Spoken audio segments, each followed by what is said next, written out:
আজকে আমরা ক্লাস 10 এর English lesson 5 our runway kite written by Lucy Maud Montgomery এই যে সম্পূর্ণ তোমাদের লেসনটি রয়েছে অর্থাৎ ইউনিট 1 ইউনিট 2 আর ইউনিট 3 তিনটি ইউনিট দেওয়া আছে। তো তিনটি ইউনিটই আজকের এই ভিডিওতে আমরা বাংলা অর্থ সহ পড়ব এবং এখানে যে প্রশ্নগুলো রয়েছে সেই সমস্ত প্রশ্নের উত্তর আজকের এই ভিডিওতে আমরা জানবো এবং যে রাইটিং রয়েছে তারও সলিউশন আমরা ভিডিওতে জেনে নেব। সুতরাং সম্পূর্ণ ভিডিওটি অবশ্যই তোমরা মনোযোগ সহকারে দেখো, ওকে? তাহলে এই সম্পূর্ণ লেসনটির বাংলা অর্থ তোমরা খুব ভালোভাবে বুঝতে পারবে এবং এখানে যে প্রশ্ন রয়েছে এবং যে রাইটিং রয়েছে তার উত্তর তোমরা কিন্তু এই ভিডিওতে খুব সহজেই জেনে নিতে পারবে। তোমাদের বাকি লেসনগুলোর ভিডিও দেখতে চাইলে ডেসক্রিপশন বক্সে লিঙ্ক দেওয়া থাকবে, সেখান থেকে তোমরা কিন্তু বাকি লেসনগুলোর ভিডিও দেখে নিতে পারো। তো চলো আজকে আমরা ক্লাস 10 এর ইংলিশ লেসন 5 আবার রানওয়ে কাইট এই যে লেসনটি রয়েছে এর বাংলা অর্থ এবং প্রশ্ন উত্তর আর আমাদের যে রাইটিং দেওয়া আছে তার উত্তরগুলো জেনে নিই। তো প্রথমে আমাদের যেটা দেওয়া আছে সেটা হচ্ছে the author and the text, অর্থাৎ লেখক এবং গল্পটির সম্পর্কে আমাদের সংক্ষিপ্ত তথ্য প্রথমে দেওয়া আছে, সেটা আমরা প্রথমে জেনে নেব, তারপর মূল গল্পটিকে পড়ব। তো এখানে বলা হচ্ছে Lucy Maud Montgomery 1874 to 1942 was a Canadian author best known for a series of novels beginning with Anne of Green Gables। অর্থাৎ লুসি মড মন্টগোমারি, যার জন্ম 1874 খ্রিস্টাব্দে, মৃত্যু হচ্ছে 1942 খ্রিস্টাব্দে। তিনি ছিলেন একজন কানাডিয়ান লেখিকা যিনি সবচেয়ে বেশি পরিচিত একগুচ্ছ উপন্যাসের জন্য, যার শুরু হয়েছিল 1908 সালে অ্যান অফ গ্রিন গ্যাবেলস নামক উপন্যাস দিয়ে। ঠিক আছে, তো দেখো লুসি মড মন্টগোমারি ওয়াজ আ কানাডিয়ান অথর। অথর মানে হচ্ছে লেখক বা লেখিকা। তো এই লুসি মড মন্টগোমারি একজন কানাডিয়ান লেখক ছিলেন। বেস্ট নন মানে তিনি খুব বেশি পরিচিত ছিলেন বা সুপরিচিত ছিলেন for a series of novels, মানে একগুচ্ছ উপন্যাস তিনি লিখেছিলেন যার জন্য তিনি বেশি পরিচিত ছিলেন। Beginning with Anne of Green Gables, এবং এটার যে উপন্যাসগুলি তিনি লিখেছিলেন তার যে প্রথম উপন্যাস তিনি লিখেছিলেন সেটা হচ্ছে অ্যান অফ গ্রিন গ্যাবেলস। এই উপন্যাসটা দিয়েই তার উপন্যাস লেখার শুরু হয়েছিল আর কি। He wrote numerous novels, poems and short stories, অর্থাৎ তিনি প্রচুর প্রবন্ধ, ওকে, কবিতা এবং ছোট গল্প লিখেছিলেন। ওকে, দেখো সি রোট মানে হচ্ছে লিখেছিলেন, নিউমেরাস মানে হচ্ছে অনেক, নোভেলস মানে হচ্ছে উপন্যাস, ঠিক আছে, পোয়েমস মানে হচ্ছে কবিতা, অ্যান্ড শর্ট স্টোরিজ মানে ছোট গল্প, এইগুলো তিনি লিখেছিলেন। He was made an officer of the Order of the British Empire in 1935, অর্থাৎ 1935 সালে officer of the Order of the British Empire পদে তিনি অধিষ্ঠিত হন। ঠিক আছে, সি ওয়াজ মেড, তাকে অধিষ্ঠিত করা হয়েছিল বা তৈরি করা হয়েছিল আর কি, an officer of the Order of the British Empire in 1935, 1935 সালে তিনি এই যে officer of the Order of the British empire এই পদে তিনি অধিষ্ঠিত হয়েছিলেন। The short story is about a brother and a sister living on an isolated island with their father, who through a series of incidents get reunited with their long lost relatives। অর্থাৎ এই যে ছোট গল্পটা আমরা পড়বো, এই ছোট গল্পটি এক ভাই ও এক বোনের গল্প। ঠিক আছে, এই দুজনের সম্পর্কে বলা হয়েছে যারা তাদের বাবার সাথে এক বিচ্ছিন্ন দ্বীপে বাস করত, যারা এক ঘটনা প্রবাহের মধ্য দিয়ে তাদের দীর্ঘদিনের হারিয়ে যাওয়া আত্মীয়দের সাথে পুনর্মিলিত হয়। ওকে, তো দিস শর্ট স্টোরি মানে হচ্ছে ছোট গল্প, তো দিস মানে হচ্ছে এই। তো এই যে ছোট গল্পটা আমরা পড়বো এটা হচ্ছে is about a brother and a sister, একটা ভাই এবং একটা বোনের সম্পর্কে এই গল্পটাকে লেখা হয়েছে। Living on an isolated island, isolated মানে হচ্ছে নির্জন একটা দ্বীপের যারা থাকতো আর কি, ঠিক আছে, তারা থাকতো উইথ দেয়ার ফাদার, তাদের বাবার সঙ্গে, হু মানে হচ্ছে যিনি through a series of incidents মানে হচ্ছে ঘটনা, কিছু ঘটনা প্রবাহের মাধ্যমে গেট রিইউনাইটেড মানে হচ্ছে পুনর্মিলিত হওয়া with their long lost relatives মানে হচ্ছে আত্মীয় স্বজন, লং লস্ট মানে হচ্ছে অনেক দিনের হারিয়ে যাওয়া তাদের যে আত্মীয় স্বজন তাদের সঙ্গে কিভাবে আবার কিছু ঘটনা প্রবাহের মাধ্যমে পুনর্মিলিত হয়েছিলেন। ঠিক আছে, সেই ঘটনাটাই এই গল্পের মাধ্যমে বলা হয়েছে। তো it is a touching tale that underlines the value of relationship. তো এটি একটি মর্মস্পর্শী গল্প যা আমাদের আত্মীয়তার সম্পর্কের মূল্য বোঝায়। ঠিক আছে, ইট ইজ আ টাচিং টেল মানে হচ্ছে গল্প, টাচিং মানে হচ্ছে মর্মস্পর্শী, এটা একটা মর্মস্পর্শী একটা গল্প, দ্যাট আন্ডারলাইন্স যেটা আমাদেরকে বুঝিয়ে দেয় that the value of relationship, value মানে কি মূল্য, রিলেশনশিপ মানে হচ্ছে আত্মীয়তা। ঠিক আছে, অর্থাৎ আমাদের জীবনে আত্মীয়তা বা আত্মীয় স্বজনের যে কতটা মূল্য রয়েছে বা কতটা প্রয়োজন রয়েছে সেটাই এই গল্পের মাধ্যমে কিন্তু আমাদের বোঝানো হয়েছে। তো মূল গল্পটি পড়ার আগে তোমরা অবশ্যই কিন্তু চ্যানেলটিকে সাবস্ক্রাইব করে রাখবে যদি চ্যানেলে নতুন হয়ে থাকো তাহলে, ওকে। এবং বেল আইকনে প্রেস করে অল অপশানটিকে সিলেক্ট করবে, আর ভিডিওটিতে অবশ্যই লাইক করবে, ভিডিওটিকে বন্ধু বান্ধবীর সঙ্গে শেয়ার করবে এবং কমেন্ট বক্সে নিজেদের মতামত অবশ্যই লিখবে। তো দেখো এখানে বলা হচ্ছে রিড দ্য ফলোয়িং, অর্থাৎ নিচের যে লেসন রয়েছে সেটা আমাদের পড়তে হবে। তো প্রথমে দেওয়া আছে ইউনিট 1, এখানে প্রথমে দেওয়া আছে of course there was nobody for us to play with on the big half moon. এটা সত্যি যে আমাদের সঙ্গে খেলা করার জন্য বিগ হাফ মুনে কেউই ছিল না। অফকোর্স মানে কি অবশ্যই, বা এটা সত্যি, এরকম বোঝাতেই অফকোর্সটাকে ব্যবহার করা হয়, ঠিক আছে। There was nobody for us to play, অর্থাৎ আমাদের টু প্লে উইথ, তো আমাদের সঙ্গে খেলা করার জন্য কেউই ছিল না on the big half moon. Big half moon হচ্ছে একটি জায়গার নাম, সেখানে খেলা করার জন্য লেখিকাদের সঙ্গে কেউই ছিল না, সেটা তিনি বলছেন। We just had to make the most of each other and we did.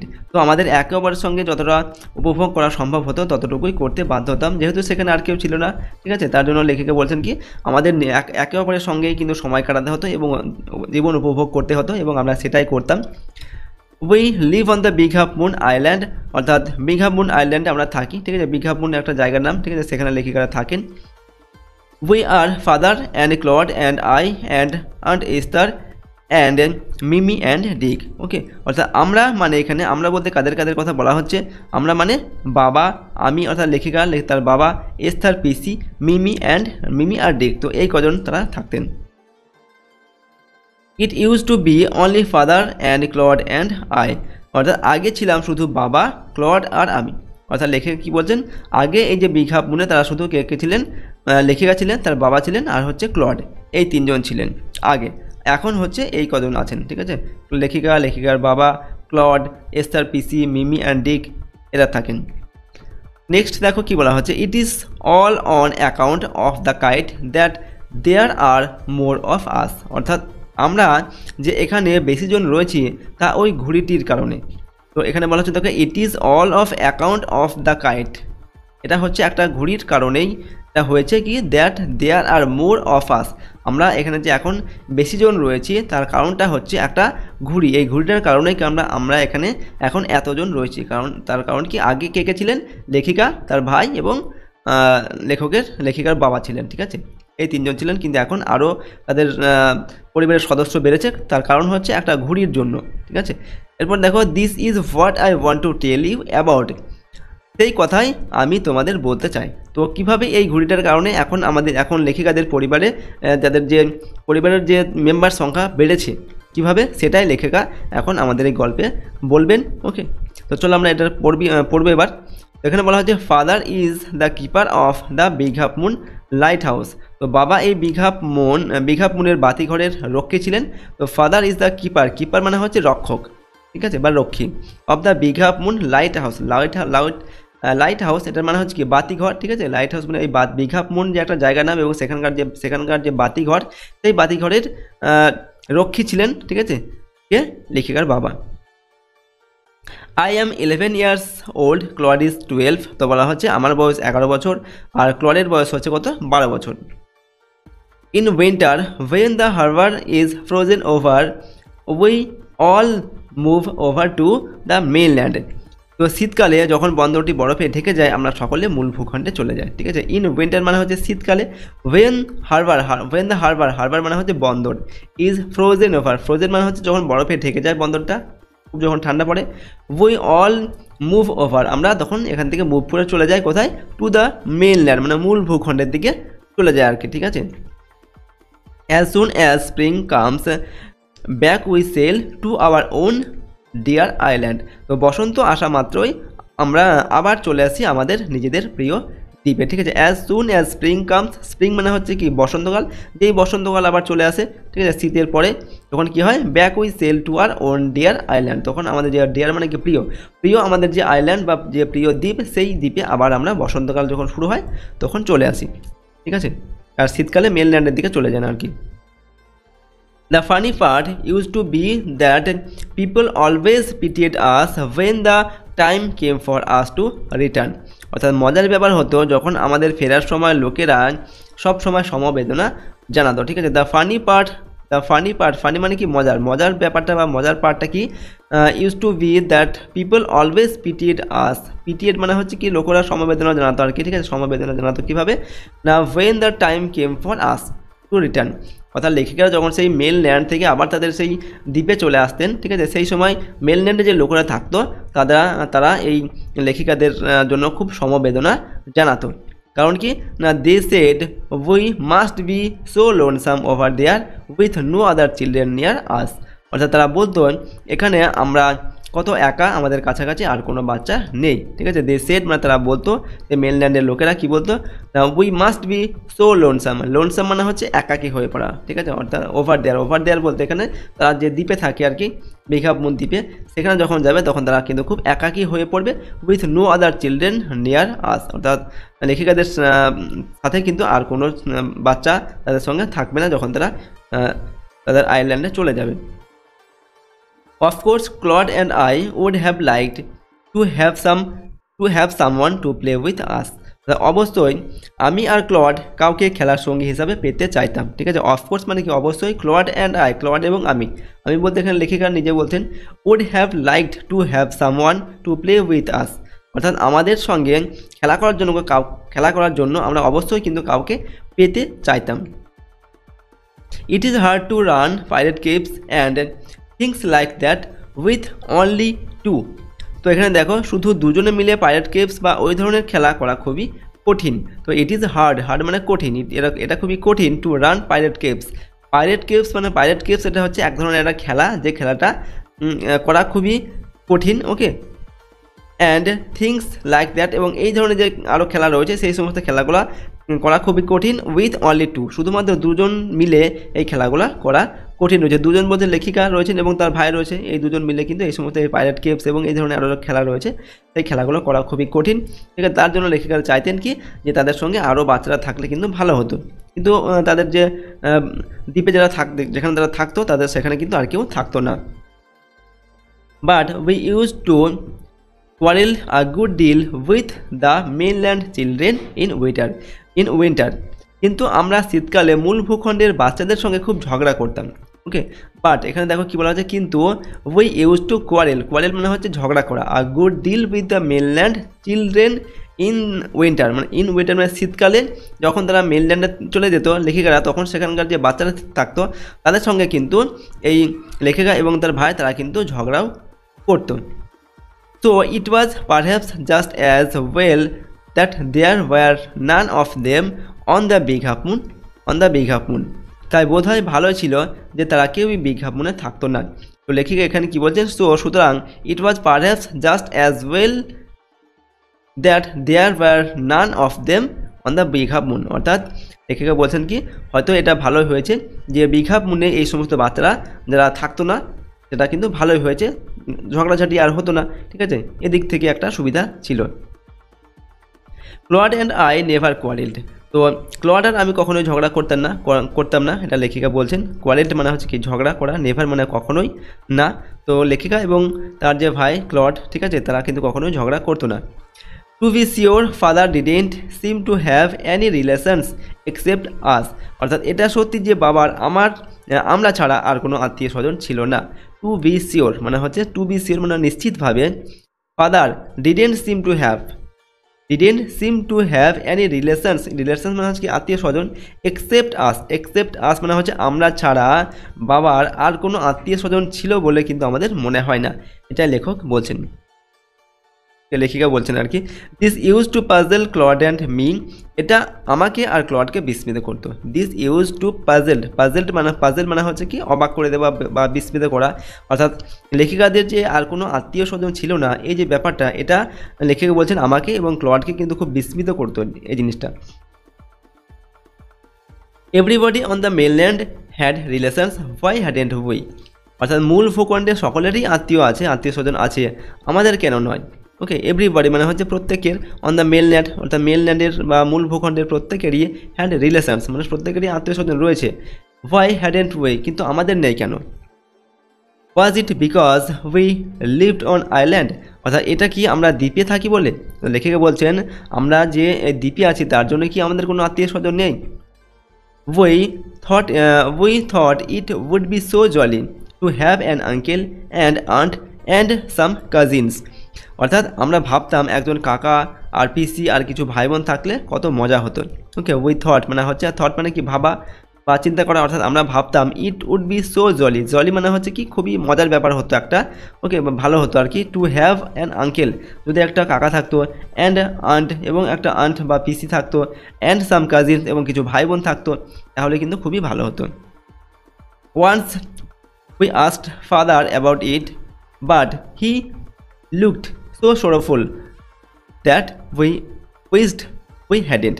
অর্থাৎ একবার বাবাকে এই প্রশ্ন করতে তাকে এত দুঃখী দেখালো যে জিজ্ঞেস না করলে যেন ভালো হতো। ঠিক আছে, ওয়ান্স মানে হচ্ছে একবার, উই আস্কড ফাদার অ্যাবাউট ইট, অর্থাৎ লেখকে বলছেন একবার আমরা বাবাকে এই ব্যাপারটা সম্পর্কে কিন্তু জিজ্ঞাসাও করেছিলাম যে কেন আমাদের কোনো আত্মীয় স্বজন নেই। তো তার পরিপ্রেক্ষিতে কী হয়েছিল, but he looked so sorrowful, কিন্তু এই কথাটা জিজ্ঞাসা করাতে তিনি তাকে এতটাই দুঃখিত বলে মনে হলো দ্যাট উইশড উই হ্যাডেন্ট, যে আমাদের মনে হলো যে এই কথাটা তাকে জিজ্ঞাসা না করাই কিন্তু ভালো ছিল। He said it was all his fault, তিনি বললেন সবই আমার দোষ। ঠিক আছে, তো এই কথাটা শুনে লেখিকার বাবা কি বললেন, তিনি বললেন যে ইট ওয়াজ অল হিজ ফল্ট, যে এটা হচ্ছে সমস্ত তারই দোষ, তার বাবারই দোষ, তার জন্য তাদের কোনো আত্মীয় স্বজন নেই, এটা তিনি বললেন। নেক্সট হচ্ছে Claude and I didn't understand what he mint. তো এখানে ক্লড আর আমি বুঝতে পারলাম না তিনি কি বোঝাতে চাইছেন। তো clod and I didn't understand মানে হচ্ছে কি বুঝতে পারা। তো ক্লড এবং আমি বলতে এখানে লেখিকার কথা বলা হচ্ছে, তো তারা বুঝতে পারলেন না হোয়াট হি মিন্ট, অর্থাৎ তার বাবা এই যে কথাটা বললেন যে এটা সবই আমার দোষ যার জন্য আমাদের কোনো আত্মীয় স্বজন নেই। ঠিক আছে, এই কথার মাধ্যমে প্রকৃত তিনি কি বোঝাতে চাইলেন সেটা কিন্তু লেখিকা বলছেন আমি এবং ক্লড এটা বুঝতে পারলাম না। এরপর দেখো রয়েছে আমাদের কম্প্রিহেনশন এক্সারসাইজ, কিছু প্রশ্ন দেওয়া আছে। নাম্বার 1 দেওয়া আছে choose the correct alternative to complete the following sentences. এখানে যে প্রশ্নগুলো দেওয়া আছে এগুলোর যে অল্টারনেটিভ রয়েছে, যে সঠিক অল্টারনেটিভ হবে সেটা আমাদের বেছে নিয়ে লিখতে হবে। নাম্বার এতে দেওয়া আছে the keeper of the big half Moon light house is, অর্থাৎ বিগ হাফ মুন যে লাইট হাউস তার কিপার বা রক্ষী কে ছিলেন, আন্ট এস্থার, ফাদার, ক্লড আর ডিক। 4টে অপশন দেওয়া আছে। তো বিগ হাফ মুন লাইট হাউসের কিপার কে ছিলেন বা রক্ষক কে ছিলেন, রক্ষক ছিলেন কি লেখিকার বাবা, অর্থাৎ ফাদার। এখানে উত্তর হবে অপশান 2-এরটা, ঠিক আছে, ফাদার। এরপর হচ্ছে নাম্বার বিতে দেওয়া আছে the family moved over to the mainland in summer, spring, monsoon, winter. তো এখানে বলা হচ্ছে এই যে পরিবারটি অর্থাৎ লেখিকা এবং তার বাবা যে দ্বীপে থাকতেন, ঠিক আছে, তো moved over to the mainland in, তারা মেইনল্যান্ডের দিকে চলে যেত। কখন চলে যেত, সামার, স্প্রিং, মনসুন, উইন্টার। তো তারা শীতকালে মেইনল্যান্ডের দিকে চলে যেত, কারণ সেই সময় কী হতো তারা যেখানে থাকতো সেখানে বরফ জমা যেত, তার জন্য তারা মেইনল্যান্ডের দিকে চলে যেত শীতকালে।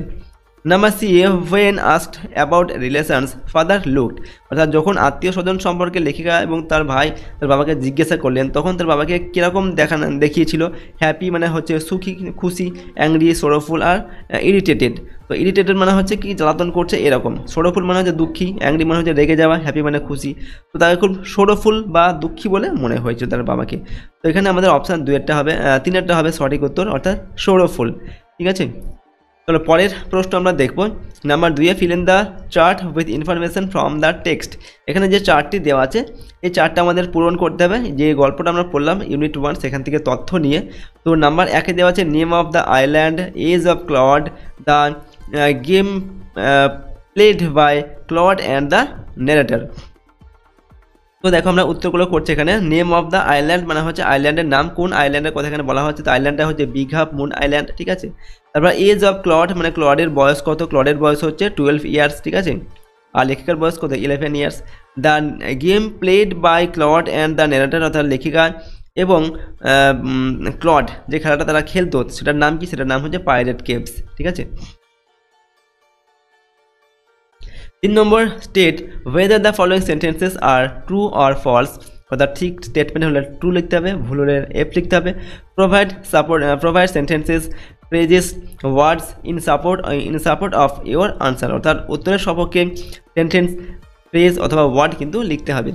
নাম্বার 1-এ দেওয়া আছে people felt that Claude and the narrator were lonesome in the island, অর্থাৎ মানুষজন ভাবত কি যে ক্লড এবং লেখিকার কোনো লেখিকা খুবই একা হয়ে যেত আর কি, তাদের যে ইনল্যান্ড যেখানে তারা থাকতো আর কি, আইল্যান্ডে যে দ্বীপে, সেখানে তারা একা হয়ে যায় আর কি। তাহলে সঠিক তথ্য ট্রু লিখবো আমরা। এবং সাপোর্টিং স্টেটমেন্ট দেখো কি লিখবে, they said we must be so lonesome over there, তারা বলতো যে আমরা সেখানে অবশ্যই একাকী হয়ে পড়ব। এই যে স্টেটমেন্টগুলো আমরা কোথায় পাবো, যে গল্পটা পড়লাম ইউনিট 1 তার মধ্যে কিন্তু দেওয়া আছে। 2 নম্বর হচ্ছে Claude and the narrator quarrelled, Claude এবং ন্যারেটর লেখিকা ঝগড়া করতেন, এটা ভুল তথ্য, তারা কখনো ঝগড়া করতেন না, তো ফলস হবে। এবং সাপোর্টিং স্টেটমেন্ট কি লিখবে, ক্লড অ্যান্ড আই নেভার কোয়ারেলড, অর্থাৎ ক্লড এবং আমি কখনোই ঝগড়া করতাম না, ঠিক আছে, never কোয়ারেলড। 3 number nobody on the mainland had relations, ঠিক আছে, অর্থাৎ nobody on the mainland had relations, mainland মানে হচ্ছে মূল ভূখণ্ডের যে মানুষ, তাদের কোনো আত্মীয় স্বজন ছিল না, ভুল তথ্য, তাদের আত্মীয় স্বজন ছিল, তো ফলস হবে। তো everybody on the mainland had relations, অর্থাৎ মেনল্যান্ডের প্রত্যেকেরই কিন্তু আত্মীয় স্বজন রয়েছে, ঠিক আছে। এরপর রিড দ্য ফলোয়িং, এরপর দেখো আমাদের ইউনিট 2 যেটা দেওয়া আছে সেটা পড়বো, তারপর প্রশ্নের উত্তরগুলোকে দেখে নেব। তো প্রথম লাইনে কি দেওয়া আছে, it is always lovely on the big half moon in summer, তো বিগ হাফ মুনে গ্রীষ্মকাল সব সময় সুন্দর, তো ইট ইজ অলওয়েজ মানে হচ্ছে কি সব সময়, লাভলি মানে হচ্ছে চমৎকার বা সুন্দর, অর্থাৎ এটা সবসময় সুন্দর, on the big half moon মানে হচ্ছে বিগ হাফ মুনে ইন সামার মানে গ্রীষ্মকালে বিগ হাফ মুন কিন্তু খুব সুন্দর বা চমৎকার থাকতো আর কি সবসময়। When it is fine, the harbor is blue and calm with little wind and ripples, অর্থাৎ আবহাওয়া ভালো থাকলে মৃদু হাওয়া আর ছোট ছোট ঢেউয়ের সঙ্গে বন্দরটি নীল শান্ত দেখায়। তো when it is fine, তো when it is fine বলতে এখানে আবহাওয়া ভালো থাকার কথাই বলা হচ্ছে, অর্থাৎ আবহাওয়া যখন ভালো থাকতো, তা হারবার মানে হচ্ছে বন্দর আর কি, বন্দরটা কেমন দেখাতো, ইজ ব্লু অ্যান্ড কাম, নীল এবং কাম মানে হচ্ছে শান্ত, ঠিক আছে, নীল এবং শান্ত দেখাতো, উইথ লিটল উইন্ড, লিটল মানে হচ্ছে হালকা বাতাস আর কি, উইন্ড মানে বাতাস, অ্যান্ড রিপেলস মানে হচ্ছে সমুদ্রের যে ঢেউ, ঠিক আছে, অর্থাৎ সমুদ্রের ছোটো ছোটো ঢেউ এবং হালকা বাতাসের সঙ্গে বন্দরটাকে নীল এবং শান্ত দেখাতো, ঠিক আছে, যখন আবহাওয়া ভালো থাকতো গরমকালে। নেক্সট হচ্ছে every summer we had some hobby, অর্থাৎ প্রত্যেক গ্রীষ্মেই আমাদের কিছু শখ হতো বা শখ থাকতো, তো এভরি সামার মানে হচ্ছে প্রত্যেক গ্রীষ্মকালে, উই হ্যাড সাম হবি আমাদের কিছু হবি মানে হচ্ছে এখানে শখ, প্রত্যেক গ্রীষ্মকালে আমাদের কিছু শখ থাকতো। শখগুলো কি না, the last summer before Dick and Mimi came we are crazy about kites, গত গ্রীষ্মের ডিক আর মিমি আসার আগে আমরা ঘুড়ি নিয়ে মেতে উঠতাম। তো দ্য লাস্ট সামার, লাস্ট বলতে কি গত, সামার মানে গ্রীষ্মকাল, গত গ্রীষ্মকালে বিফোর ডিক অ্যান্ড মিমি কেম, তা ডিক আর মিমি আসার আগে, ঠিক আছে, উই ওয়ার ক্রেজি আমরা উন্মত্ত হয়ে উঠেছিলাম বা মেতে উঠেছিলাম, অ্যাবাউট কাইটস, ঠিক আছে, ঘুড়ি নিয়ে আমরা মেতে উঠেছিলাম, অর্থাৎ ঘুড়ি ওড়ানো নিয়ে আমরা মেতে উঠে, আমরা বলতে লেখিকা আর ক্লড এই দুজনের কথাই কিন্তু বলা হচ্ছে। তো এরপর দেখো, a boy on the mainland showed Claude how to make them, অর্থাৎ মূল ভূখণ্ডের একটি ছেলে ক্লডকে ঘুড়ি বানাতে শিখিয়েছিল, ঠিক আছে, আ বয় অন দ্য মেনল্যান্ড, অর্থাৎ মেনল্যান্ডের বা মূল ভূখণ্ডের একটা ছেলে শোড মানে দেখিয়েছিল, ক্লড অর্থাৎ ক্লডকে দেখিয়েছিল বা শিখিয়েছিল, হাউ টু মেক দেম অর্থাৎ এই যে ঘুড়িগুলোকে কীভাবে বানাতে হয় সেটা ক্লডকে মেনল্যান্ডের একটা ছেলে শিখিয়ে দিয়েছিল। Back on the island we made plenty of kites, তো দ্বীপে ফিরে আমরা অনেক ঘুড়ি বানিয়েছিলাম। ব্যাক অন দ্য আইল্যান্ড মানে হচ্ছে ব্যাক মানে হচ্ছে ফিরে এসে, আইল্যান্ডে ফিরে এসে, ওকে, উই মেড মানে আমরা বানিয়েছিলাম, প্লেন্টি মানে হচ্ছে প্রচুর, অফ কাইটস মানে হচ্ছে প্রচুর ঘুড়ি আমরা বানিয়েছিলাম, ঠিক আছে, দ্বীপে ফিরে এসে। Claude would go around to the other side of the island and we would play shipwrecked mariners signaling to each other with kites, the Claude দ্বীপের অন্যদিকে যেত আর আমরা ঘুড়ি দিয়ে জাহাজ ডুবি হওয়ার নাবিকদের মতো একে অপরকে সংকেত জানানোর খেলা খেলতাম। তো এখানে বলা হচ্ছে দেখো, Claude would go around to the other side অর্থাৎ অফ দ্য আইল্যান্ড, অর্থাৎ ক্লড দ্বীপের অন্যদিকে চলে যেত, and we would play shipwrecked mariners মানে হচ্ছে নাবিক, ঠিক আছে, আর শিপরেকড এটার মানে হচ্ছে জাহাজ ডুবি, সিগনালিং মানে হচ্ছে একে অপরকে সিগন্যাল দেওয়া বা সংকেত দেওয়ার, এরকম ঘুড়ি দিয়ে আর কি, ঠিক আছে, ঘুড়ির সাহায্যে এই খেলাটা তারা খেলতো। We had a kite that was big and covered with lovely red paper.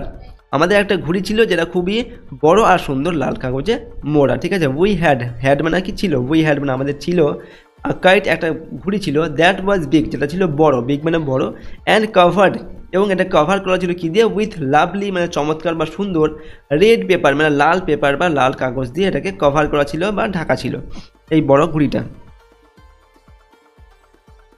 We pasted gold tinsel stars all over it and had written our names full on it, Claude Lead, Philippa Lead, Big Half Moon, Lighthouse। অর্থাৎ এখানে দেখো এটির সারা গায়ে আমরা সোনালি তারার আকৃতির চুমকি সেটে দিয়েছিলাম এবং আমাদের পুরো নাম ক্লড লিড এবং Philippa lead big half moon বাতিঘর লেখা ছিল এর ওপরে, ঠিক আছে। উই পেস্ট মানে কোনো কিছুর উপর চিপকে দেওয়া বা আটকে দেওয়া, ঠিক আছে। উই পেস্টেড মানে আমরা এখানে আটকে দিয়েছিলাম কি, গোল্ড টিনসেল স্টার্স, মানে গোল্ড মানে কি সোনালি রঙের যে চুমকি বা তারা, সেগুলোকে আমরা অল ওভার ইট মানে এই ঘুড়িটার উপরে আটকে দিয়েছিলাম, লেখিকা বলছেন। অ্যান্ড হ্যাড রিটেন এবং এখানে আমরা লিখে দিয়েছিলাম কি, our names full on it, আমাদের যে ফুল নেম সেটা এই ঘুড়ির উপরে তারা লিখে দিয়েছিল। নাম কি লিখেছিল, Claude Lead and Philippa Lead, ঠিক আছে। ফিলিপা লিড লেখিকার নাম, ক্লড লিড হচ্ছে তার ভাইয়ের নাম, Big half Moon lighthouse এবং Big half Moon lighthouse এটা হচ্ছে তাদের অ্যাড্রেস যেখানে তারা থাকে আর কি। One day there was a grand wind for kite flying. তো একদিন ঘুড়ি ওড়ানোর উপযোগী চমৎকার হাওয়া বইছিল, ঠিক আছে। ওয়ান ডে মানে একদিন, দেয়ার ওয়াজ আ গ্র্যান্ড উইন্ড মানে হচ্ছে চমৎকার হাওয়া বইছিল আর কি, ফর কাইট ফ্লাইং মানে ঘুড়ি ওড়ানোর জন্য। I am not sure how it happened, but as I was bringing the kite from the house, I tripped and fell over the rocks. অর্থাৎ I am not sure মানে আমি নিশ্চিত নই, how it happened কীভাবে এটা ঘটলো, but as I bringing the kite কিন্তু যখন আমি ঘুড়িটা নিয়ে আসছিলাম, ফ্রম দ্য হাউস মানে বাড়ির থেকে যখন ঘুড়িটা নিয়ে আসছিলাম, I tripped আমি হোঁচট খেয়ে গেলাম, and fell over the rocks এবং পাথরের উপরে পড়ে গেলাম, ঠিক আছে। এই ঘটনাটা কীভাবে ঘটলো সেটা লেখিকা বলছিলাম নিশ্চিতভাবে বলতে পারছি না আর কি। তো এরপর দেখো, my elbow went clear through the kite making a big hole. তো আমার কনুইটা ঘুড়ির মধ্যে ঢুকে গেল, বড়সড় একটা ফুটো তৈরি করলো। তো এরপর লেখিকা পড়ে গেলেন সেই ঘুড়িটা নিয়ে, তো তার ফলে কি হলো, মাই এলবো মানে হচ্ছে কনুই, went clear through the kite, তো লেখকের কনুইটা সেই ঘুড়িটার মধ্যে ঢুকে গেল, মেকিং আ বিগ হোল এবং ঢুকে যাওয়ার ফলে সেই ঘুড়িতে একটা বড় ফুটো হয়ে গেল, ঠিক আছে। হোল মানে হচ্ছে বড় ফুটো হয়ে গেল আর কি। We had to hurry to fix the kite if we wanted to send it up before the wind fell. অর্থাৎ আমাদের খুব তাড়া ছিল ঘুড়িটা ঠিক করার, যাতে আমরা বাতাস কমে যাওয়ার আগে ঘুড়িটা ওড়াতে পারি। তো উই হ্যাড টু হারি মানে হচ্ছে তাড়াতাড়ি করা, তো আমাদের তাড়াতাড়ি করতে হয়েছিল। টু ফিক্স দ্য কাইট ঘুড়িটাকে ফিক্স মানে হচ্ছে ঠিক করা, ঠিক আছে। ঘুড়িটাকে ঠিক করার জন্য আমাদের তাড়াতাড়ি করতে হয়েছিল। If we wanted to send it up before the wind fail মানে হচ্ছে কি, উইন্ড ফেল অর্থাৎ বাতাস পড়ে যাওয়ার কি, অর্থাৎ বাতাস শেষ হয়ে যাওয়ার আগেই যেহেতু আমরা ঘুড়িটাকে ওড়াতে চেয়েছিলাম, তার জন্য কিন্তু আমাদের এই ঘুড়িটা ঠিক করার জন্য আমাদের তাড়াতাড়ি করতে হয়েছিল, ঠিক আছে। যেটা কোনো লেগে ফুটো হয়ে গিয়েছিল সেই ঘুড়িটাকে। তো we rushed into the lighthouse to get some paper.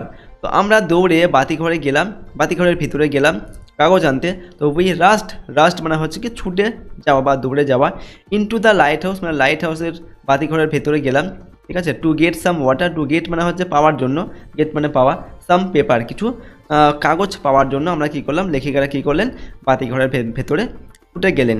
We knew there was no more red paper. আমরা জানতাম সেখানে বা ওখানে আর কোনো লাল কাগজ নেই, ঠিক আছে। উই নিউ মানে হচ্ছে কি, নো মানে জানা, নিউ মানে হচ্ছে জানতাম, তো আমরা জানতাম there was no more red paper, তো সেখানে আর কোনো লাল কাগজ নেই। যেহেতু ঘুড়িটা লাল রঙের ছিল তার জন্য তারা লাল কাগজই খুঁজছিল আর কি, কিন্তু লাল কাগজ সেখানে আর ছিল না। We took the first thing that came handy an old letter lying on the bookcase in the sitting room. তো আমরা হাতের কাছে প্রথমে যা পেলাম তাই নিলাম, সবার বসার ঘরে বইয়ের তাকে পড়ে থাকা একটা পুরনো চিঠি। তো লেখে কী বলছেন এখানে, we took the first thing that came handy, অর্থাৎ দ্যাট কেম হ্যান্ডি মানে আমরা হাতের কাছে যে জিনিসটা প্রথমে পেলাম সেটা নিলাম, সেটা কি, অ্যান ওল্ড লেটার একটা পুরনো চিঠি, লাইং অন দ্য বুককেস মানে হচ্ছে বইয়ের যে তাক, সেই তাকের উপরে এই চিঠিটা ছিল, ঠিক আছে। ইন দ্য সিটিং রুম, বসার ঘরে বইয়ের তাক, সেই তাকের উপরে একটা পুরোনো চিঠি পড়েছিল, সেই চিঠিটাই তারা হাতের কাছে পেলেন, ঠিক আছে, এবং সেটাই তারা নিল আর কি, ঠিক আছে, সেই ঘুড়িটাকে ঠিক করার জন্য। এরপর দেখো, we passed the kite up with the letter sheet on each side and dried it by the fire. তো আমরা চিঠিটা দিয়ে ঘুড়ির দুদিকে তাপ্পি লাগানোর জন্য দুটো কাগজ ছাঁটলাম আর আগুনে শুকিয়ে নিলাম। তো এখানে বলা হচ্ছে we passed the kite up. প্যাসড মানে হচ্ছে কি তাপ্পি দেওয়া বা তালি দেওয়া। আমরা সেই ঘুড়িটাকে কী করলাম, তাপ্পি বা তালি মারলাম। উইথ দ্য লেটার, সেই চিঠিটাকে দিয়ে, ঠিক আছে। আর সিট অন ইচ সাইড, অর্থাৎ উভয় সাইডেই কী করলো, তারা তালি দিয়ে দিল সেই ইয়ে দিয়ে, তাদের সেই লেটারটা বা চিঠিটা দিয়ে, ঠিক আছে। অ্যান্ড ড্রাইড মানে হচ্ছে শুকানো, ইট বাই দ্য ফায়ার, এবং আগুনে সেটাকে তারা শুকিয়ে নিল। এরপর দেখো, we started out and up went the kite like a bird. অর্থাৎ আমরা শুরু করে দিলাম আর ঘুড়িটা পাখির মতো উপরে উড়ে গেল। তো এখানে কী বলা হচ্ছে, উই স্টার্টেড আউট মানে আমরা আবার শুরু করলাম ঘুড়িটা ওড়াতে শুরু করলাম। And up went the kite like a bird, এবং এই ঘুড়িটা একটা পাখির মতো আকাশের দিকে উপরে উড়ে গেল। The wind was glorious and it sword, ঠিক আছে। তো বাতাস, চমৎকার বাতাস বইছিল এবং আর এটা অনেক উঁচুতে ভাসছিল। তো দ্য উইন্ড ওয়াজ গ্লোরিয়াস মানে হচ্ছে চমৎকার বাতাস বইছিল সেই সময়। অ্যান্ড ইট সোর্ড মানে, এবং সোর্ড মানে ভাসা আর কি, ঠিক আছে। যেহেতু ভালো বাতাস বইছিল তাই ঘুড়িটা কিন্তু তখন কী করছিল, আকাশে ভাসছিল। All at once snap and there was Claude standing with a bit of cord in his hand looking foolish. এখানে কী বলা হচ্ছে, হঠাৎ পটাং আর ক্লড বোকার মতো এক টুকরো সুতো হাতে দাঁড়িয়ে। এখানে দেখো, অল অ্যাট ওয়ান্স স্ন্যাপ, অর্থাৎ হঠাৎ করে ঘুড়ির সুতোটা কিন্তু কেটে গেল, ঠিক আছে। And there was Claude standing with a bit of cord মানে হচ্ছে সুতো, আর বিট মানে হচ্ছে এক টুকরো, ঠিক আছে, এক টুকরো। In his hand looking foolish, এবং কি হলো, ঘুড়ির যে সুতোটা কেটে গেল তখন কি হলো, এই যে ক্লড সে কী করলো, বোকার মতো হাতে এক টুকরো সুতো ধরে কিন্তু দাঁড়িয়ে রইল। Okay, our kite had sailed away over to the mainland. আমাদের ঘুড়িটা ভেসে চলে গেল মূল ভূখণ্ডের দিকে। তো our kite had sailed away, এখানে সেলড অ্যাওয়ে মানে হচ্ছে কি ভেসে ভেসে চলে যাওয়া আর কি। ওভার টু দ্য মেনল্যান্ড, অর্থাৎ মূল ভূখণ্ডের দিকে ঘুড়িটা কেটে গেল যেহেতু, তাই ভাসতে ভাসতে মূল ভূখণ্ডের দিকে চলে গেল। তো এটা ছিল আমাদের লেসন ইউনিট 2 ছিল, ঠিক আছে। ইউনিট 2তে এবার আমাদের যে এক্সারসাইজগুলো আছে সেগুলোর উত্তর আমরা জেনে নেব। প্রথমে দেখো, কম্প্রিহেনশন এক্সারসাইজ নাম্বার 4-এ choose the correct alternative to complete the following sentences. তো এখানে সঠিক অল্টারনেটিভ যেটা সেটা বেছে নিয়ে লিখতে হবে। নাম্বার এতে দেওয়া আছে, in summer the big half moon is always lovely, unpleasant, boring না ডাল। অর্থাৎ ইন সামার মানে গ্রীষ্মকালে বিগ হাফ মুন সবসময় কেমন থাকতো, লাভলি মানে চমৎকার থাকতো আর কি। তো অপশান 1-এরটা এখানে সঠিক উত্তর হবে। নাম্বার বিতে, back on the island clod and the narrator made plenty of puppets, mask, kites না এনভেলাপস। অর্থাৎ আয়ারল্যান্ডে ফিরে এসে ক্লড এবং লেখিকা অনেক বানিয়েছিলেন, কি বানিয়েছিলেন, অনেক ঘুড়ি বানিয়েছিলেন। অর্থাৎ অপশান 3-এরটা হবে সঠিক উত্তর, কাইটস, এটা হবে সঠিক উত্তর। Number C, the kite was passed with a newspaper, letter, envelope না কার্ড। অর্থাৎ এখানে বলা হচ্ছে দ্য কাইট ওয়াজ প্যাসড মানে হচ্ছে তাপ্পিয়ে দেওয়া, অর্থাৎ ঘুড়িটাকে কী দিয়ে তাপ্পিয়ে দেওয়া হয়েছিল। আর লেটার মানে একটা চিঠি দিয়ে তারা তাপ্পিয়ে দিয়েছিল, ঠিক আছে, যেটা তারা পেয়েছিল আর কি, বসার ঘরে বইয়ের তাকের উপর ছিল। এরপর নাম্বার 5-এ, complete the following sentences with information from the text থেকে তথ্য নিয়ে এই সেন্টেন্সগুলোকে সম্পূর্ণ করতে হবে। নাম্বার 1-এ, a boy on the mainland showed, একটা ছেলে, মেনল্যান্ডের একটা ছেলে শিখিয়েছিল বা দেখিয়েছিল কি, Claude how to make kites. ক্লডকে শিখিয়েছিল কীভাবে ঘুড়ি বানাতে হয়, সেটা মেনল্যান্ডের একটা ছেলে শিখিয়ে দিয়েছিল ক্লডকে। 2 নম্বর হচ্ছে, অন দ্য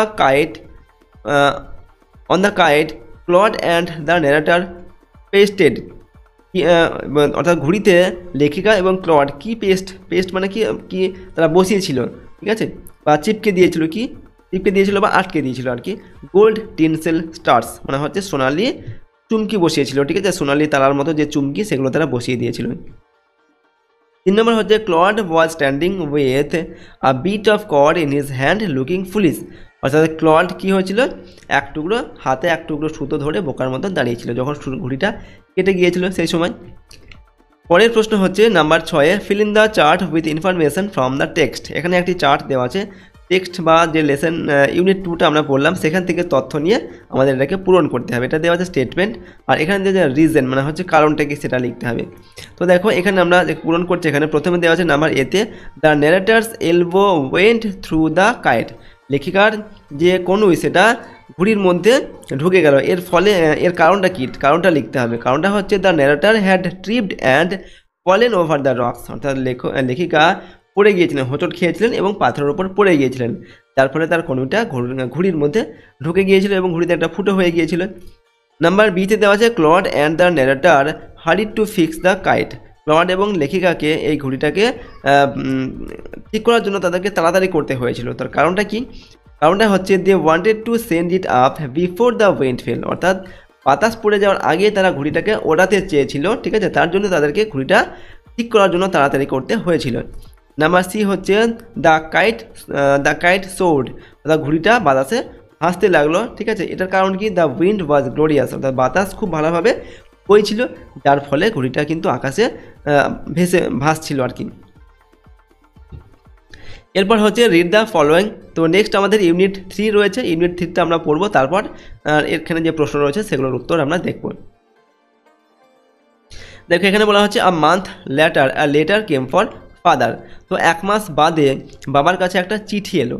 তো আ মান্থ মানে হচ্ছে 1 মাস, লেটার মানে হচ্ছে কি পরে, আর লেটার মানে হচ্ছে চিঠি। তো 1 মাস বাদে বাবার কাছে কেম মানে হচ্ছে এসেছিল, ফর ফাদার অর্থাৎ বাবার কাছে একটা চিঠি এসেছিল 1 মাস বাদে। এই যে ঘুড়িটা কেটে গিয়েছিল, ঠিক আছে, ঘুড়িটা কেটে মেনল্যান্ডের দিকে চলে গিয়েছিল, তার 1 মাস বাদে লেখিকা বলছেন লেখিকার বাবার কাছে একটা চিঠি এসেছিল, ঠিক আছে, চিঠি আসলো। After he finished reading it his eyes looked as if he had been crying. তো যখন তিনি চিঠিটা পড়া শেষ করলেন তার চোখ দেখে মনে হচ্ছিল তিনি যেন কাঁদছিলেন, ঠিক আছে। আফটার হি ফিনিশ মানে হচ্ছে কি শেষ করা, রিডিং মানে হচ্ছে পড়া, ইট মানে বলতে এই চিঠিটাকে পড়া হচ্ছে। তো যখন তিনি চিঠিটা পড়া শেষ করলেন, হিজ আইজ লুকড, তার চোখগুলো দেখে মনে হচ্ছিল কি, as if he had been crying, অর্থাৎ লেখিকার বাবার চোখগুলোকে দেখে মনে হচ্ছিল যেন তিনি কাঁদছেন, ঠিক আছে, চিঠিটা পড়ার শেষে। তো এরপর do you want to know what became of your kite, he said. অর্থাৎ এখানে তিনি জিজ্ঞাসা করলেন, লেখিকার বাবা জিজ্ঞাসা করলেন কি, না তোমরা কি জানতে চাও তোমাদের ঘুড়িটার কি হয়েছে, যে ঘুড়িটা কেটে গিয়েছিল, কেটে মেনল্যান্ডের দিকে চলে গিয়েছিল, সেই ঘুড়িটার কি হয়েছিল, লেখিকার বাবা বলছেন তোমরা কি সেটা জানতে চাও। এরপর দেখো then he sat down beside us and told us the whole story. তখন তিনি আমাদের পাশে বসলেন আর পুরো গল্পটা আমাদের বললেন, ঠিক আছে। দেন হি স্যাট ডাউন মানে বসে পড়লেন, বিসাইড মানে হচ্ছে পাশে, আমাদের পাশে বসে পড়লেন, অ্যান্ড টোল্ড মানে হচ্ছে বলা, এবং আমাদেরকে বললেন, ঠিক আছে। দ্য হোল স্টোরি, হোল মানে হচ্ছে সম্পূর্ণ গল্পটা, পুরো ব্যাপারটা কি সেটা তিনি খুলে বললেন আর কি, ঠিক আছে। লেখিকার বাবা লেখিকাকে এবং তার ভাইকে বললেন। Father had a brother and a sister, অর্থাৎ এখানে বলা হচ্ছে কি বাবার এক ভাই আর এক বোন ছিল, অর্থাৎ লেখিকার বাবার একটা ভাই ছিল আর একটা বোন ছিল। এই কথাগুলো লেখিকার বাবা, লেখিকা এবং তার যে ভাই বা ক্লড, ঠিক আছে, তাদেরকে বলছেন। তো এরপর দেখো তিনি কি বললেন, he had কোয়ারেলড with his brother and left home, অর্থাৎ তিনি তার ভাইয়ের সঙ্গে ঝগড়া করে বাড়ি ছেড়ে চলে গিয়েছিলেন। তো হি হ্যাড কোয়ারেলড মানে হচ্ছে কি ঝগড়া করেছিলেন, তিনি ঝগড়া করেছিলেন উইথ হিজ ব্রাদার, তিনি তার ভাইয়ের সঙ্গে, অ্যান্ড লেফট হোম এবং বাড়ি ছেড়ে চলে এসেছিলেন। অর্থাৎ লেখিকার বাবা কী করেছিলেন, তার ভাইয়ের সঙ্গে ঝগড়া করেছিলেন এবং বাড়ি ছেড়ে ঠিক আছে চলে গিয়েছিলেন আর কি। এরপর দেখো years afterwards he felt sorry and when he went back he found his brother had died and he couldn't find his sister. অর্থাৎ বহু বছর বাদে যখন তিনি দুঃখিত হয়ে বাড়ি ফিরে আসেন, তিনি দেখেন তার ভাই আগেই মারা গেছেন আর বোনকেও তিনি খুঁজে পাননি। তো ইয়ার্স আফটার ওয়ার্ড মানে হচ্ছে বহু বছর পরে। ওকে, হি ফেল্ট সরি, তিনি দুঃখ পেয়েছিলেন। ওকে, লেখিকার বাবা খুব দুঃখ পেয়েছিলেন যেহেতু তার ভাইকে ছেড়ে তিনি তার ভাইয়ের সঙ্গে ঝগড়া করে চলে এসেছিলেন বাড়ি ছেড়ে। তো অনেক বছর পরে তিনি দুঃখ পেলেন।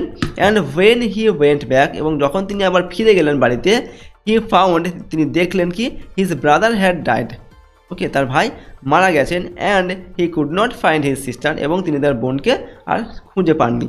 ওকে, তো এরপর কি হয়েছিল, the letter father had just received was from his sister aunt Esther mother of Dick and Mimi. অর্থাৎ আর যে চিঠিটা তিনি সবে পেয়েছেন, পেয়েছিলেন, সেটা তার বোন ডিক আর মিমির মা এস্থার পিসির লেখা। তো এখানে বলা হচ্ছে কি, the letter father had just received, অর্থাৎ এইমাত্র, অর্থাৎ যে চিঠিটা, যে ঘড়িটা তাদের কেটে গিয়েছিল, কেটে যাওয়ার পর 1 মাস পর বাবার কাছে একটা চিঠি এসেছিল, ঠিক আছে, লেখিকার বাবার কাছে। সেই যে চিঠিটা তিনি পেয়েছেন, সেই চিঠিটা কোথা থেকে পেয়েছেন, ওয়াজ ফ্রম হার সিস্টার, তার যে বোনকে তিনি খুঁজে পাননি, ঠিক আছে, বাড়ি ফিরে গিয়েছিলেন, তার ভাই মারা গিয়েছিল এবং বোনকে খুঁজে পাননি, সেই বোনের কাছ থেকে তিনি এই চিঠিটা পেয়েছেন, ঠিক আছে। এবং তার সেই বোনের নাম কি, আন্ট এস্থার, ঠিক আছে। এস্থার হচ্ছে লেখিকার পিসি আর কি, এবং তার বাবার বোন, mother of Dick and Mimi, এবং ডিক আর মিমির মা এ হচ্ছে এস্থার, ঠিক আছে। এস্থারের মায়ের নাম কি, ডিক আর মিমির মায়ের নাম হচ্ছে এস্থার, ঠিক আছে। অর্থাৎ এস্থারের এই যে দুজন সন্তান আর কি, ডিক আর মিমি। She was a widow who lived hundreds of miles inland. অর্থাৎ তিনি ছিলেন একজন বিধবা মহিলা, যিনি শত শত মাইল দূরে মূল ভূখণ্ডের ভিতরে বাস করতেন।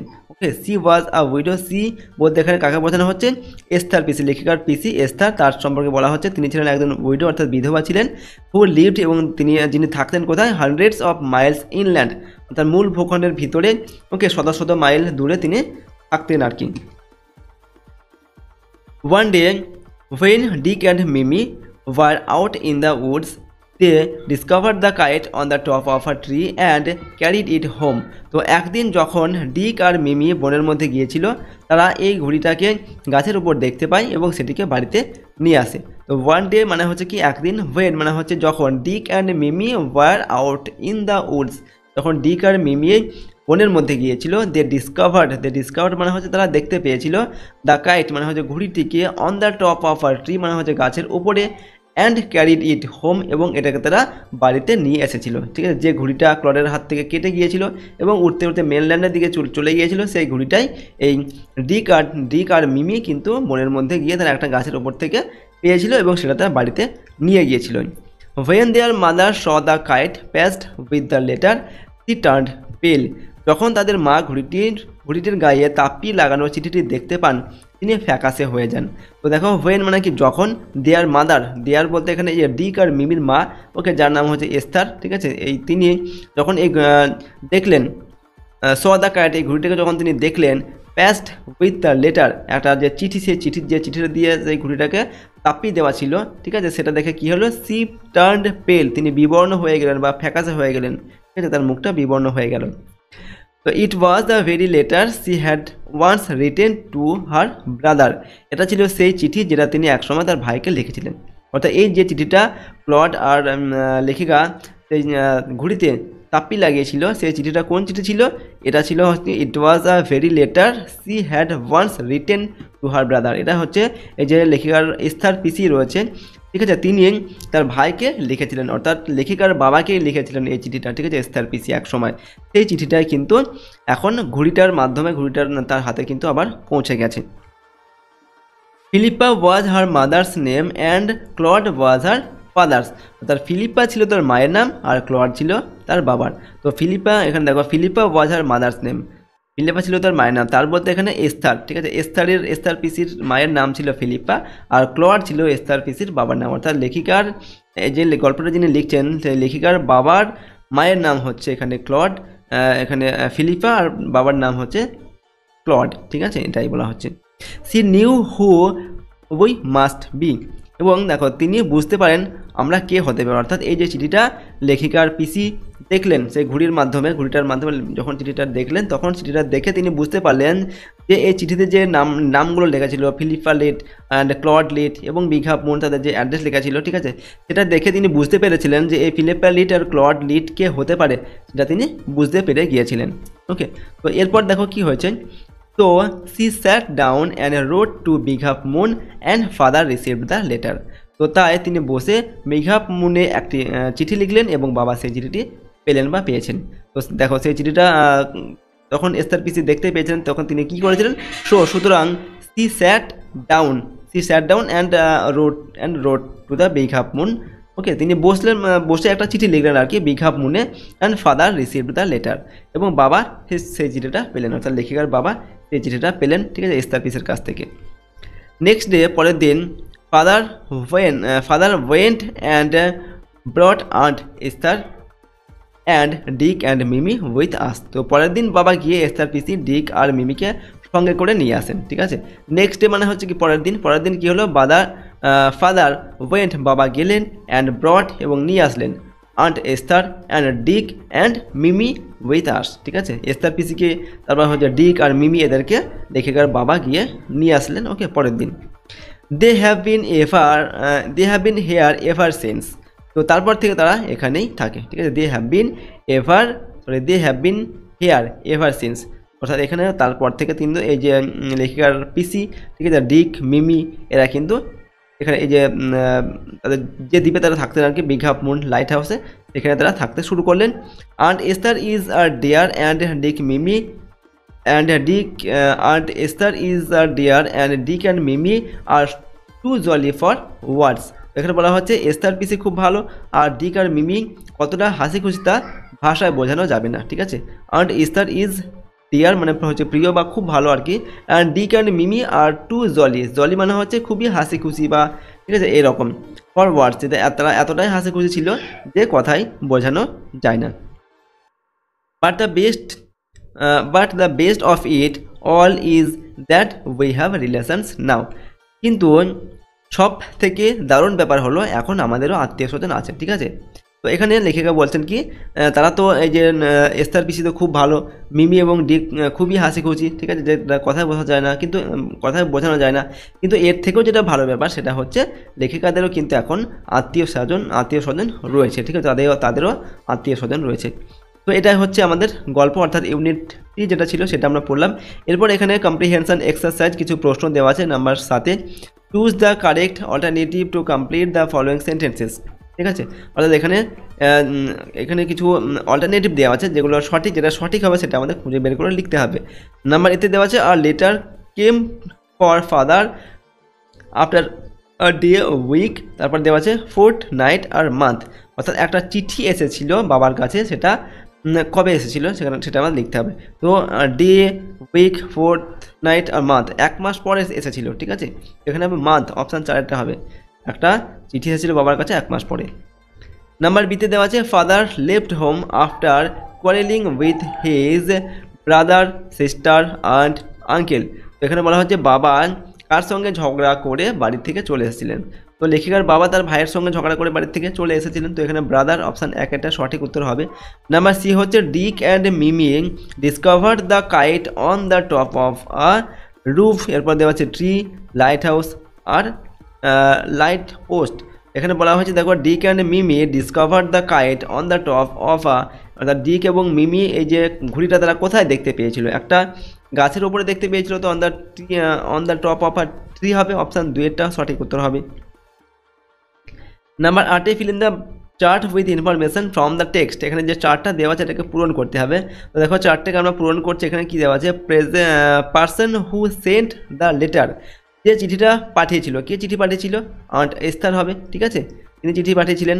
Name of Aunt Esther's mother, Aunt এস্থারের মায়ের নাম কি, এখানে মায়ের নাম হচ্ছে ফিলিপা আর বাবার নাম হচ্ছে কি ক্লড, ঠিক আছে। Total number of family members in the narrator's family at present, অর্থাৎ বর্তমানে লেখিকার পরিবারে কতজন সদস্য রয়েছে, তো এটা কী হবে, 6 হবে। লেখিকা ছিলেন, তার ভাই ছিলেন, তার বাবা ছিলেন, ডিক, মিমি আর হচ্ছে আন্ট এস্থার, এই 6 জন ছিলেন, ঠিক আছে। এরপরের প্রশ্ন যেটা রয়েছে number 9, answer the following questions, নিজের প্রশ্নগুলোর উত্তর লিখতে হবে। নাম্বার এতে what did father find when he went back home years afterwards, অর্থাৎ এখানে দেখো কী বলা হচ্ছে, হোয়াট ডিড ফাদার ফাইন্ড, বাবা কি দেখেছিলেন, ওয়েন হি ওয়েন্ট ব্যাক, যখন তিনি বাড়ি ফিরে গিয়েছিলেন, ইয়ার্স আফটার ওয়ার্ডস, অনেক বছর পরে যখন লেখিকার বাবা আবার বাড়ি ফিরে গিয়েছিলেন তখন তিনি কী দেখেছিলেন। তো এখানে আনসার কি লিখবে, father found his brother had died, তিনি দেখেছিলেন তার বাবা তার ভাই মারা গেছেন, and he could not find his sister, এবং তিনি তার বোনকে আর খুঁজে পাননি। নাম্বার বি হচ্ছে where did aunt Esther live, aunt Esther কোথায় বাস করতেন বা কোথায় থাকতেন, aunt Esther lived hundreds of miles inland, অর্থাৎ মূল ভূখণ্ডের ভিতরে থাকতেন, শত শত মাইল দূরে ঠিক আছে। নাম্বার সি হচ্ছে why did aunt Esther turn pale, aunt Esther কেন বিবর্ণ হয়ে পড়েছিলেন? উত্তর লিখবে aunt Esther turn pale seeing the letter she had once written to her brother stuck on the kite. অর্থাৎ আন্ট এস্থার যে যে একটা সেই চিঠিটা তিনি তার ভাইকে একসময় লিখেছিলেন, ঠিক আছে, সেই চিঠিটা ঘুড়ির উপরে তাপিয়ে দেওয়া আছে, এটা দেখে তিনি বিবর্ণ হয়ে পড়েছিলেন, ঠিক আছে। এরপর দেখো গ্রামার ইন ইউজ, গ্রামার দেওয়া আছে নাম্বার 10। এখানে বলা হচ্ছে change the following sentences into questions as directed. অর্থাৎ এখানে এই সেন্টেন্সগুলোকে চেঞ্জ দ্য ফলোয়িং সেন্টেন্স, এই সেন্টেন্সগুলোকে পরিবর্তন করতে হবে যেমন এখানে নির্দেশ দেওয়া হয়েছে সেই অনুসারে। তো 1 নম্বর নাম্বার এতে দেওয়া আছে শঙ্খ লিভস ইন আলিপুরদুয়ার, শঙ্খ আলিপুরদুয়ারে বাস করে। ইনফরমেশন কোশ্চেন্স ইউজিং হোয়ার, এখানে হোয়ার দিয়ে এটাকে ইনফরমেশন কোশ্চেন লিখতে হবে। তো কীভাবে লিখবে দেখো, হোয়ার ডাজ শঙ্খ লিভ, শঙ্খ কোথায় বাস করে, এভাবে আমরা একটা কোশ্চেন তৈরি করলাম, ঠিক আছে, হোয়ার দিয়ে। নাম্বার বিতে দেওয়া আছে they have gone to picnic, তারা একটি পিকনিকে গিয়েছিল, এটাকে ইন্টারোগেটিভ সেন্টেন্স লিখতে হবে হোয়ার যোগ করে হোয়ার দিয়ে। তোমরা কীভাবে লিখবো, হোয়ার হ্যাভ দে গান, তারা কোথায় গেছে।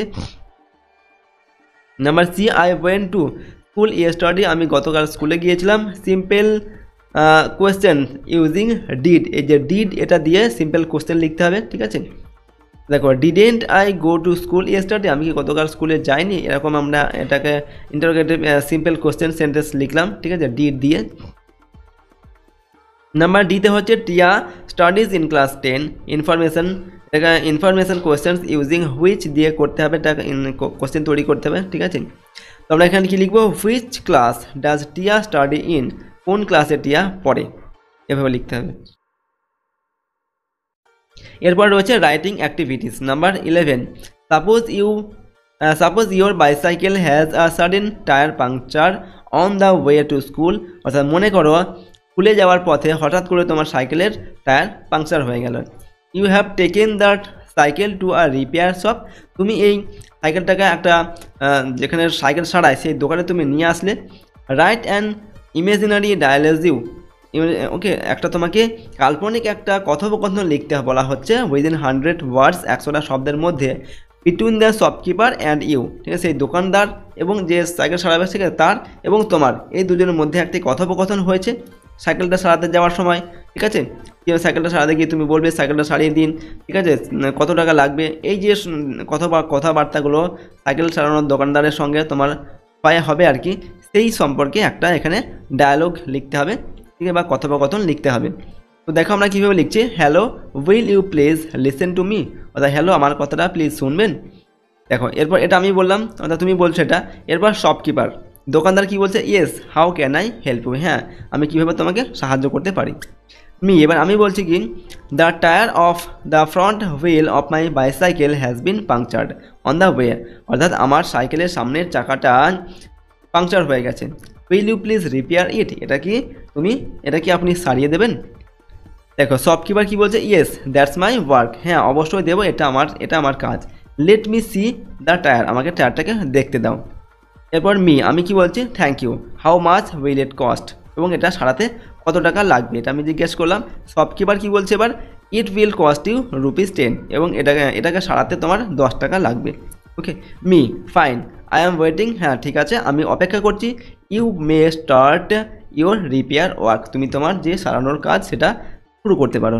ওকে, shopkeeper, I shall try to mend it right now so that you can attend your school in time, অর্থাৎ দোকানদার কি বলছেন, I shall try to mend মানে হচ্ছে সারানো, ঠিক আছে, আমি ইট রাইট নাও, আমি এটা এখনই তোমাকে সারিয়ে দেবো, সো দ্যাট যাতে ইউ ক্যান অ্যাটেন্ড, তুমি অ্যাটেন্ড করতে পারো ইউর স্কুল ইন টাইম মানে সঠিক সময়ে, যাতে সঠিক সময়ে তুমি তোমার স্কুলে যেতে পারো, তার জন্য আমি তোমার সাইকেলটা এখনই তোমাকে সারিয়ে দেবো, ঠিক আছে। এরপর মি, আমি কি বলছি, থ্যাংক ইউ, অনেক ধন্যবাদ, ঠিক আছে, এইভাবে আমরা লিখলাম, ঠিক আছে, এই ডায়লগটিকে বা কথোপকথনটিকে। এরপর দেখো এর বাংলা অনুবাদ এখানে দেওয়া আছে, তোমরা চাইলে কিন্তু এটা সম্পূর্ণ বাংলাটা এখান থেকে একবার পড়ে নিতে পারো। ওকে, নেক্সট আরও একটি তোমাদের এখানে রাইটিং দেওয়া আছে।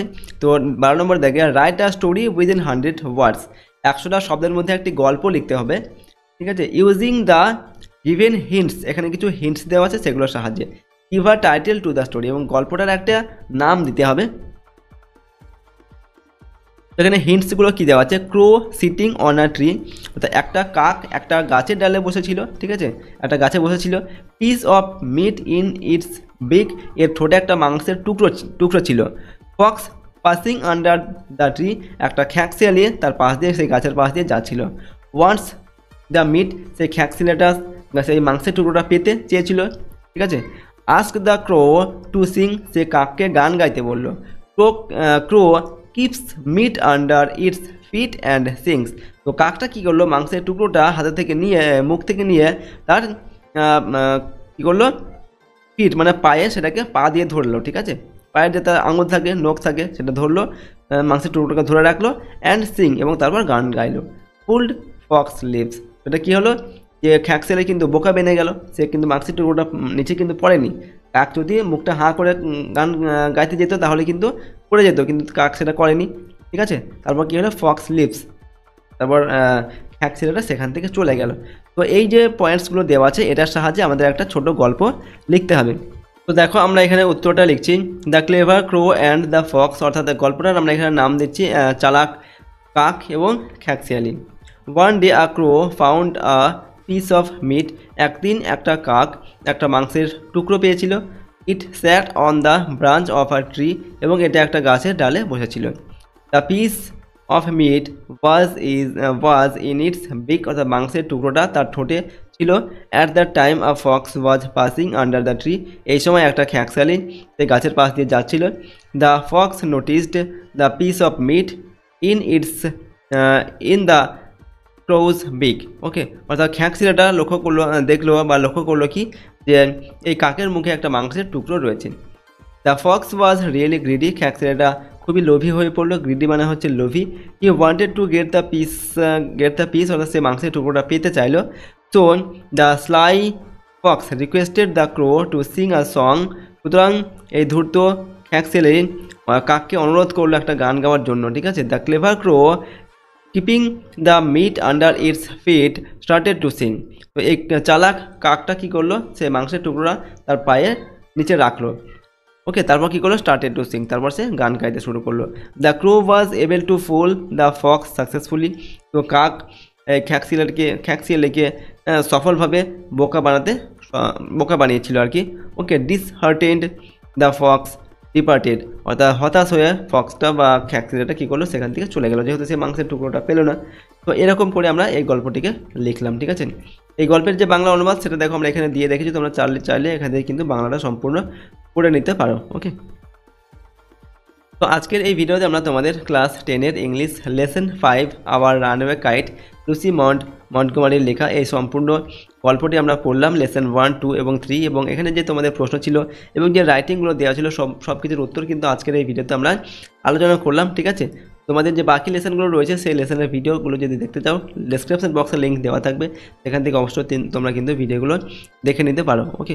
আর এই চ্যানেলে নতুন হয়ে থাকলে চ্যানেলটিকে অবশ্যই সাবস্ক্রাইব করে রাখবে, বেল আইকনে প্রেস করার পর অল অপশানটিকে সিলেক্ট করবে, ভিডিওটিতে অবশ্যই লাইক করবে এবং ভিডিওটিকে বন্ধু বান্ধবের সঙ্গে শেয়ার করবে, আর কমেন্ট বক্সে তোমাদের মতামত অবশ্যই লিখবে, ঠিক আছে। তো আজকে আমরা ভিডিওটিকে এখানেই শেষ করছি, সম্পূর্ণ ভিডিওটি দেখার জন্য অসংখ্য ধন্যবাদ।